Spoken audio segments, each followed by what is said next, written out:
Today we're diving into the mind of a man who reshaped the very way we think about self-awareness. Johann Gottlieb Fichte. A philosopher born in 1762, Fichte was one of the founding figures of German Idealism, a movement that gave birth to thinkers like Hegel and Schelling. But beyond that, Fichte was a man obsessed with one profound question. What does it truly mean to be self-aware? By the end of this episode, you'll understand how Fichte's ideas of I and not I, his radical theory of consciousness, could completely transform how you perceive your own mind, your freedom, and even your personal development journey. Before we get deep, let's give a shout out to our first sponsor, Strong Coffee Company. If you want to stay in mental clarity without the crash, Strong Coffee gives you the edge. Visit strongcoffeecompany.com and use code VANCRUX1 for 20% off. Back to the episode. Fichte began as a student of Immanuel Kant. No introductions needed. The father of critical philosophy, a framework exploring how our mind structures experience. But where Kant stopped, Fichte began to dig deeper. He asked, what if consciousness, the thing we call I, doesn't come from the world, but creates it? Imagine you're standing in front of a mirror. The reflection you see depends entirely on your position, your movement and your light.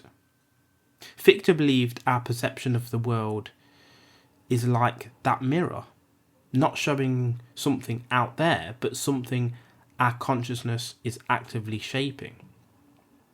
This wasn't just philosophy, it was a mental revolution.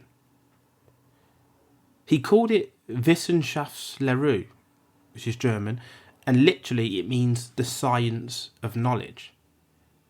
In it, Fichte proposed that everything, our moral choices, our goals, even our perception of time and space, originates from the activity of the self.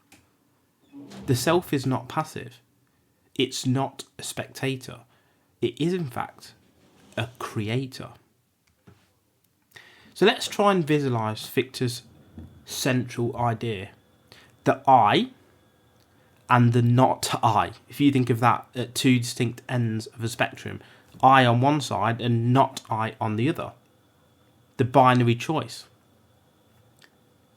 So picture yourself in an infinite void.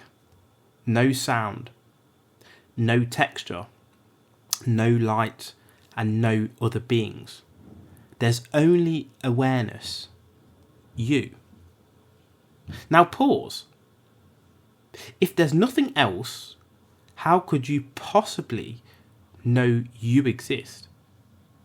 Fichte argued that consciousness, what he called the I, cannot recognise itself without encountering something that isn't. It's like trying to feel your muscles without resistance.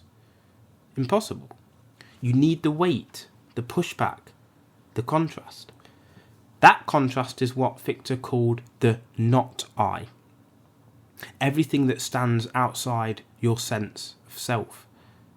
It could be another person, a challenge, a setback, a goal, even the natural world itself.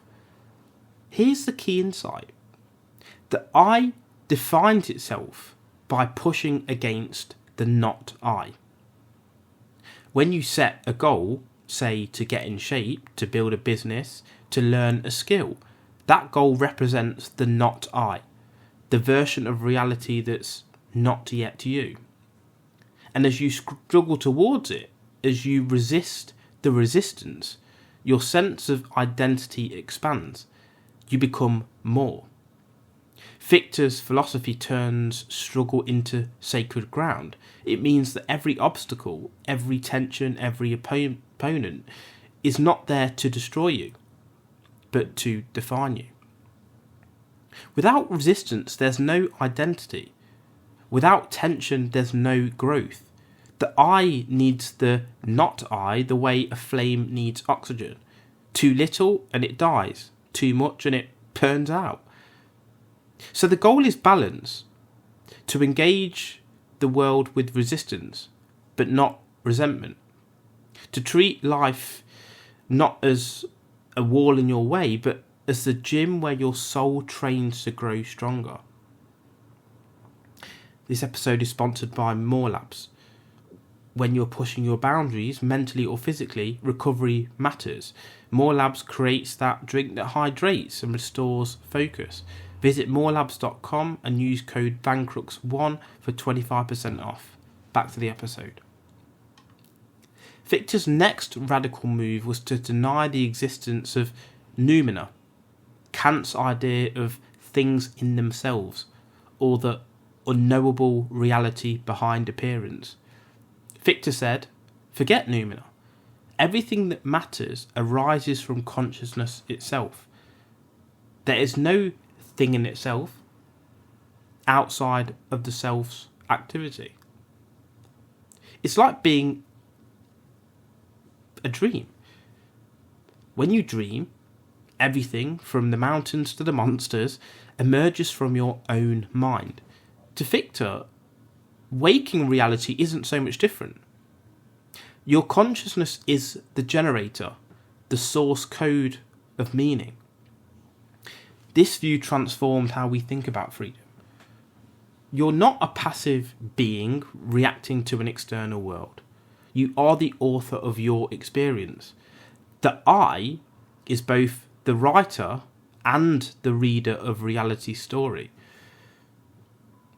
In his later work, a German title that translates to The Characteristics of the Present Age, Fichte outlined 5 historical stages.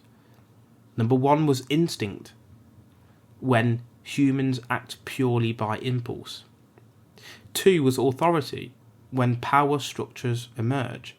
Number 3 was freedom of choice, when individuals begin to think independently. Number 4 was rational order, society governed by moral and reasoned law. And number 5 was perfect reason, a future age where humanity lives in harmony with moral awareness. This progression mirrors how a single person evolves, from childlike impulse to moral self-awareness. The message: the evolution of humanity mirrors the evolution of the self. History isn't something happening to us, it's something happening through us. There was a dark side to Fichte's ideas, and in later years he revealed the danger of ideology untethered from balance.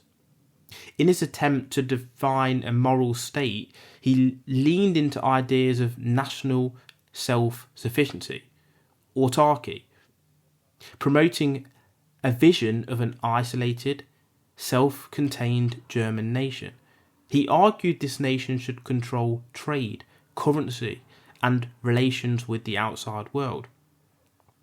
Even more controversially, he referred to Jews as a state within a state that could undermine the German nation and encourage the building of a national Jewish state in Palestine. It's a stark reminder that philosophy, like will, can create both light and shadow.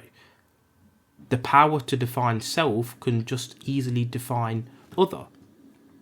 So how do you use Fichte's ideas today? Well, 1, we can redefine resistance. When you face challenge, remember, it's the not I that helps you evolve I. Use your will deliberately. Was number 2. Don't wait for life to show you meaning. Create it. Number 3 is observe your story. Every belief, every identity, every limitation is authored by you. Rewrite it. Your consciousness isn't a prisoner. It's the pen that writes your destiny. So the next time you hit a wall, in business, in training, in life, remember Fichte's lessons. The wall is not your enemy, it's your mirror. You are the I. The world, the challenge, the resistance. That's the not I. And between the two, consciousness awakens.